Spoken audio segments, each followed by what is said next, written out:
Hello and welcome to Aviation This Week on Channels Television. I'm BUKOLA JOE-OKETUNMBI and we're reaching you from the cargo terminal area of the Muritala Mohammed International Airport in Lagos. In the last year, air cargo demand globally experienced its largest drop in year-on-year demand since 1990, outpacing the 6% fall in global trades in goods. No thanks to the COVID-19 pandemic. But still, air cargo is surviving the crisis better than the passenger side of business. African airlines now have the same share of global international cargo markets as carriers from Latin America, with Nigeria's cargo exports growing phenomenally. So how much can those in the sector push the boundaries further? That's our focus on the program. Plus, a report on some of the leading women in South African and Nigerian aviation. That's our sneak preview. Now the details.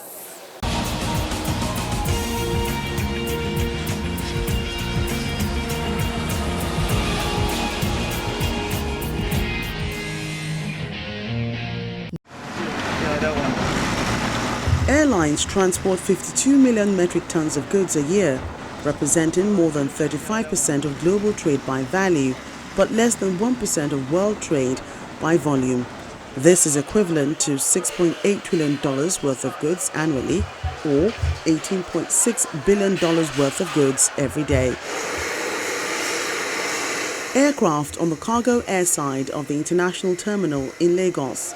This is one of the major hubs for air cargo in Nigeria, with the ground handlers having their terminal operations running.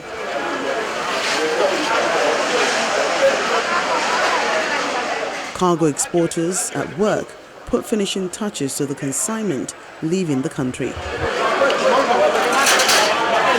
According to the International Air Transport Association, industry-wide available cargo tons kilometers went down 23.3% year-on-year in 2020, but cargo load factors, yields and revenues all rose to record high levels, providing support to airlines and some long-haul passenger services in the face of collapsing passenger revenues. A whole range of products really, starting from our vegetables to our drinks, the made in Nigeria noodles. It's interesting to let you know that they find some of these made in Nigeria products a lot more superior, with a lot more quality than what they have in their different localities. If you go to Delta as I speak to you, you can hardly get a booking, because Delta is the only airline that goes to America direct, at least from Nigeria for now. And they are fully booked because they don't operate a freighter. They only put their cargo on the belly. We used to export moringa seeds, processed leather, and other products. So we have the volume. Despite the pandemic in 2020, African airlines topped the growth charts both in 2020 overall and in December. Their international cargo ton kilometers increased by 1.9% year-on-year in 2020, the only region to accomplish this feat. This is not unconnected to airlines' continued lifting of essential items such as medical supplies and personal protective equipment. On the home front, the Nigerian Aviation Handling Company PLC had its revenue from export cargo business rise from 346.6 million naira to 397.4 million naira in 2020. Its counterpart, the Skyway Aviation Handling Company PLC, also grew its cargo handling export revenue from 318.38 million naira recorded in 2019 to 447.90 million in 2020. When the pandemic came, what we also did was, when we had some exporters that had issues maybe with a particular airline that wasn't coming in anymore, we would try and link them up with every one of the airlines that were coming. So it would be their choice. But most of them didn't even know they could have any alternative. So we did everything we could to support export businesses. We had discussions with some of our airlines that used to go, I think it was Turkish, that used to first go to Istanbul first to see what they could do when they complained. So they started a service that was going every Friday and went to London more directly. So that became easier for the exporters. So we did everything to support the exporters and the airlines. It's obvious that exports of goods is raising the bar. Standardization is also key. When you see a packet from China, you know it's from China. You see something from India, you know it's from India. You see something from Nigeria, it would be packaged with a box that had come into Nigeria with something else, and then they're trying to adjust it. Yes, we know that some companies are already trying to do that, but not enough to make it cost effective, because at the end of the day, you don't want the packaging cost to be more than the cost of what is inside. So we believe that exports will continue to grow, and through that GNP, because much more people will be involved in that part of the economy. Standardization is what will help us to get there. Standardization to fit what the market that we're exporting to actually wants. For many, the government must continually create an enabling environment for entrepreneurs, a system where goods, including perishable cargo, can be stored and taken to their destinations quickly.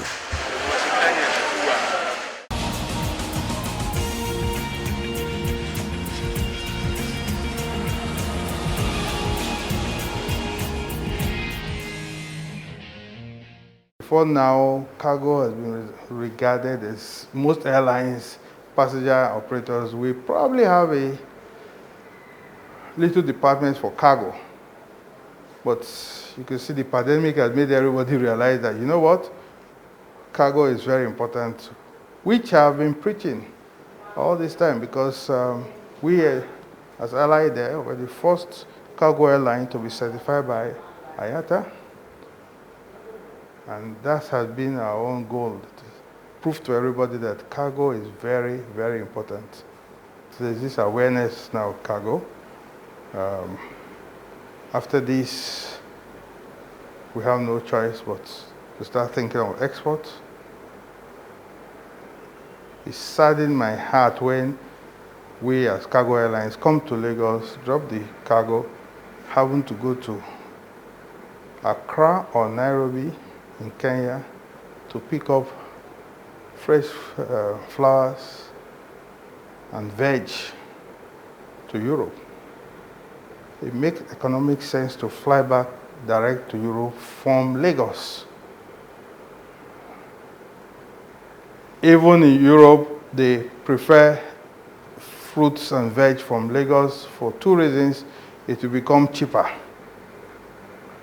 So I think the government should really look inwards now, which I'm happy they are.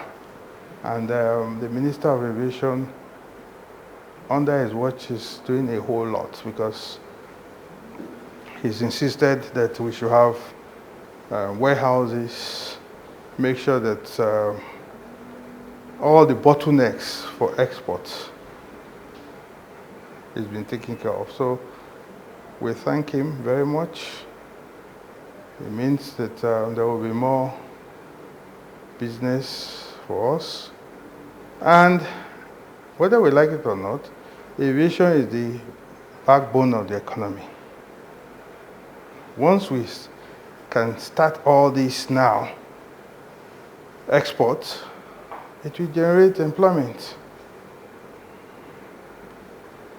So any which way you look at it, we must put our house in order for exports.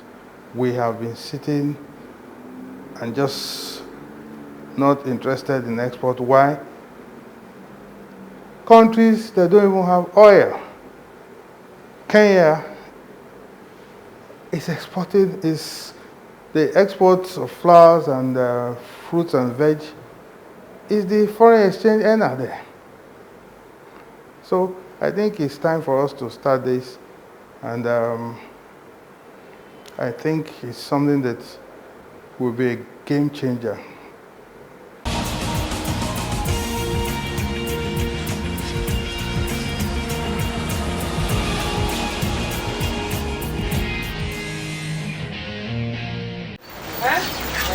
Members of the Senate Committee on Aviation arriving the Federal Airport Authority of Nigeria's commercial complex in Lagos as part of their oversight visit to aviation agencies.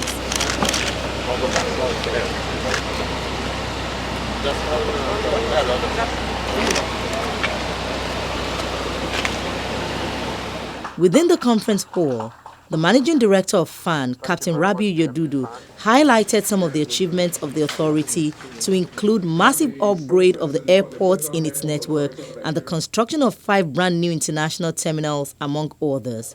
He also enumerated some of the challenges harping on revenue generation. Despite all this, FAN is constrained by the following factors: capacity and contribution of airports to revenue generation. The airport in Lagos and Abuja mainly sustain the other airports. This is a fact. Human capacity development. The workforce, especially security, fire officers, etc., requiring continuous training, continuous certification training, which is the train in the world of civil aviation and safety personnel. This comes at a huge cost to the authority. The industry is still having infrastructural gap to fully stabilize. Therefore, government support in stabilizing the industry is needed. This can be achieved by suspending the contribution to the Federation account in compliance with the ICAO standards and recommended practices. The MD have been talking to us about the need for the aviation to be able to, especially the fund, to be able to keep a good percentage of resources generated internally. I have nothing against that. For me, I feel it is good if resources are available for you to be able to carry out the ever-increasing need to maintain standard and to update the facilities of the industry. But again, these are issues that borders on constitutional provision, as money must be appropriated for. Away from the office to a tour of the international airport, where construction is currently ongoing on some roads, and the committee chairman is worried over the state of some areas of the facility. This particular one, that is the one we are proposing with Lagos to. Where is the one We went around the airport. I couldn't imagine the forest surrounding Murtala Mohammed International Airport. Thick forest, enough for criminals to hide at night and commit havoc. They could probably gun down a plane that is about to take off, because the forest here is threatening. I never knew until the MD insisted that I should see that first. The next port of call is the regulatory agency, where the boss here is also worried about the paucity of funds for human capacity development. So once the ban on travel is lifted, we will resume those trainings. Those are mandatory trainings by ICAO international standards and recommended practices of ICAO, and also our regulations that our instructors must be professional, they must be qualified to do their job. Aviation is all about safety, and we cannot risk anything. We must show we tick all the boxes. We are in the process of certifying ISO 9001 certification for the organization. And now what this will do is enhance our internal processes, standardize, and make us a more effective organization internally. The committee makes its final stop at the Nigerian Airspace Management Agency with a commitment to look into all the requests that the agencies have presented. When Aviation This Week returns, there is a report on some top women in the aviation sector in commemoration of the International Women's Day. Do join us again.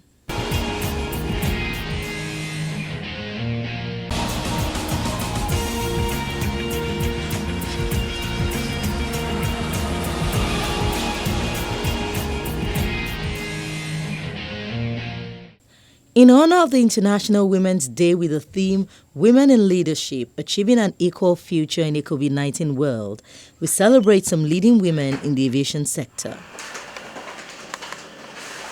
BIODUN is the General Manager, Training and Human Resources at the Federal Airport Authority of Nigeria, a PhD holder in Curriculum Studies from the Ahmadu Bello University, Zaria, Kaduna State. She shares a journey to the top. I served as Head of Security for Murtala Mohammed Airport. I also served as head of security for Malam Aminu Kano International Airport. From there, I've headed AFSEC training units, aviation security training units. I've also been terminal manager for Murtala Mohammed Airport. I've also headed Hajj and Cargo Terminal. Moved on as a regional general manager, South-South-Southeast, coordinating airports in the South-South-Southeast that comprised of Port Harcourt, Enugu, Calabar, Osubi, Owerri, Benin. I've been lucky to have broad professional exposure, both at local and international levels. For International Civil Aviation Organization, which is our global regulator, I'm one of their instructors, one of their auditors, meaning I go out to audit airports on their behalf. She emphasizes the role of hard work, faith, and commitment in overcoming challenges. There are going to be a lot of challenges anywhere you go, but in whatever you're doing, those challenges are things that will help you build yourself. Those challenges will help you. You are going to take decisions. They need to take a lot of decisions. You need to have strength of purpose. And so you know that all these decisions I have to take, I need to trade off a few things. That's the law of trade-off. Me, what is very important is, one, faith in God gives meaning and purpose to whatever you are doing. And then commitment. Commitment, with that your background of faith in God, takes you to whatever you want to be. Anne is not the only woman blazing the trail in the airport authority. Meet BIODUN AJEIGBE. She's the top boss in the audit department after joining FAN right after serving the nation. She's living her dream as an auditor and following in her father's footsteps. 1976, my dad transferred to Kwara State Polytechnic. He was the bosser, he was in the accounts. He was an auditor actually at Kwara State Polytechnic then. I finished in '86 when I moved to Ahmadu Bello University for my first degree. I read business administration. I specialized in finance. I finished my university in 1989 and I served in JOS, Plateau State. After my service, I got employment into FAN. It was then NAA. I started work November 1990. A mother of 3 grown children, she has put in a total 31 years in service. For her, running the audit department is not for the lily-hearted. So I enjoy actually doing the job. It's very, very tough, very, very stressful. You get to have some enemies because some people will not understand why you have to do what you're doing. You could do it. But I'm somebody that I have a very, very big conscience. If I do something, by the time I get home, I cannot even sleep. So most times, I try to let rules, regulations guide me. It's been interesting. It's been tough, but it's been very nice. Well, FAN, or NAA as it used to be known, is a very interesting place to work with. You had people you worked with that are like family. You had people that were mentoring you. We had bosses then, both male and female, that were encouraging, us in what we're doing. Both women remind us of the huge strides that can be made as they embody the skill sets for their chosen career. Now to South Africa.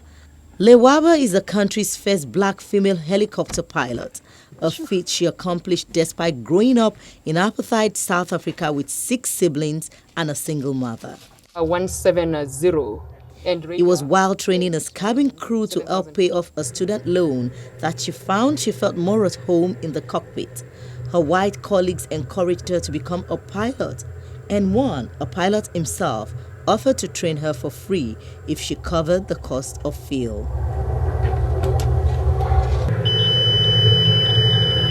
In 2005, she got the chance to learn to fly helicopters at a government school outside Johannesburg, where she struggled with nerves and the idea women must always sit with legs together, something you cannot do while operating the controls of a helicopter.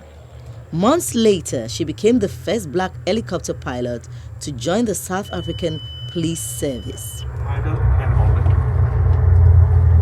But one of LEDWABA's lifelong goals is to pay it forward as many times as possible. I'm one of the first black female in the country, and for me that's not important. And for me, what was important is who is the second, who's the third, who's the fourth, who's the 100th person. Then we start talking. As much as I was celebrated, I had a responsibility to make sure that it doesn't end with me. It goes on. We get to the 10th, and I think for me that's worth celebrating. I look at some of the young girls that have gone through our programs. When they send me SMSs, they send me WhatsApps. I'm an aeronautical engineer. I'm a mechanical engineer. And then I knew that, I've done my job.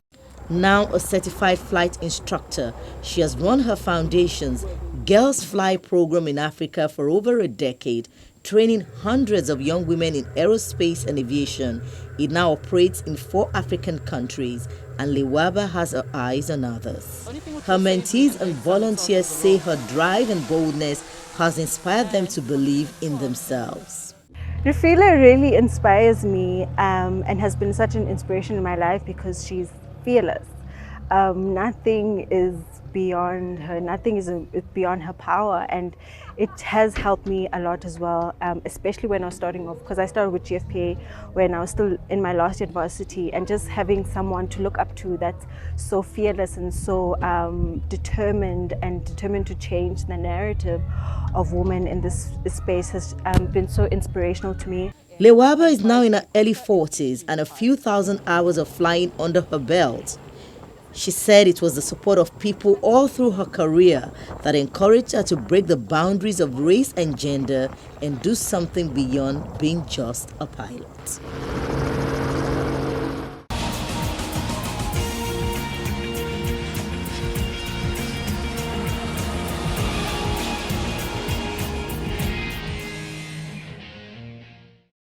The Accident Investigation Bureau says it has commenced investigation into a serious incident involving a Boeing 737-300 operated by Air Peace Airline, which occurred around 9:30 p.m.